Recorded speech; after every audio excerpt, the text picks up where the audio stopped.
विजय जी, प्रश्न उठाते हैं फिर भाग खड़े होते हैं, ऐसा संजय जी का कहना है, ऐसा भाजपा का भी कहना है। राहुल गांधी अपने मुद्दों पर अडिग नहीं रहते, टिके नहीं रहते, वो बस अपनी ही बोलना चाहते हैं, सुनना भी नहीं चाहते। अमित शाह ने भी कल यही कहा था कि आपकी बारी थी, आपने बोला, अब मेरी बारी है, मुझे बोलने दीजिए, लेकिन आप अब जब मैं बोल रहा हूं तब भी आप टोका-टाकी कर रहे हैं।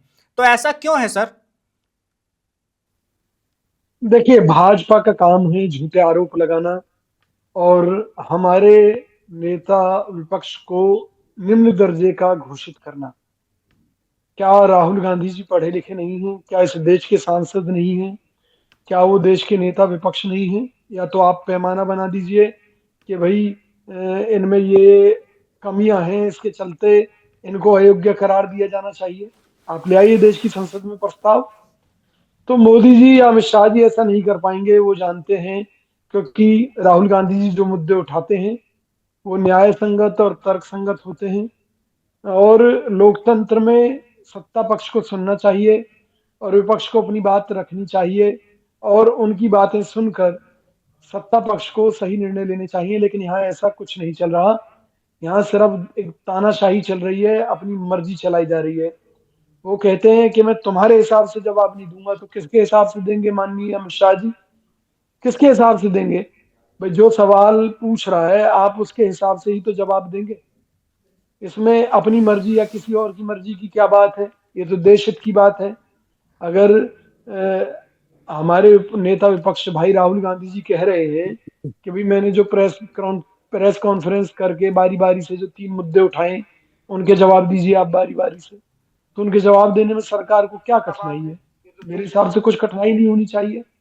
फिर एक व्यक्ति जिसके पूरे परिवार ने इस देश के लिए हमेशा कुर्बानियां दी हैं, उसके ऊपर बार बार सवाल खड़े करना, उसके बारे में उसे ये घोषित करना कि भाई ये तो जी मूर्ख हैं या पप्पू हैं, इस तरह की बातें कहना ये शर्मनाक है। ये केवल देश के प्रमुख मुद्दों से ध्यान भटकाने की साजिश है। माननीय मोदी जी जानते हैं रोजगार के मुद्दे पर ये देश की सरकार फेल है और अर्थव्यवस्था का जो हाल है वो पूरी दुनिया जानती है।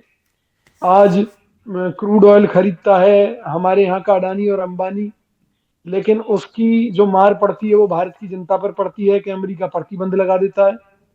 तो सिर्फ 2 लोगों को फायदा पहुंचाने के लिए पूरे देश का नुकसान ये मोदी सरकार ही कर सकती है। और इन्होंने तो कसम खा रखी है आपदा में अवसर बनाने की। आप देख लो फ्लाइट्स के मुद्दे पर किस तरह से मोटे मोटे किराए लोगों से वसूले गए, किस तरह से विमानन कंपनियां अपनी मनमानी चला रही हैं। सवाल उठाएंगे तो देशद्रोही कहलाएंगे। तो राहुल गांधी जी के ऊपर जो आरोप लगा रहे हैं लोग, ये इसलिए लगा रहे हैं कि राहुल गांधी जी संसद में जो मोदी जी और अमित शाह जी हैं उनकी तानाशाही को लेकर सवाल न खड़े करें, चुनाव आयोग की कमियों के बारे में बात न करें, जबकि सत्ता पक्ष का दायित्व है कि मिल बैठकर बात करनी चाहिए, जो हमारे सुझाव हैं वो माने जाने चाहिए। Subscribe to One India and never miss an update. Download the One India app now.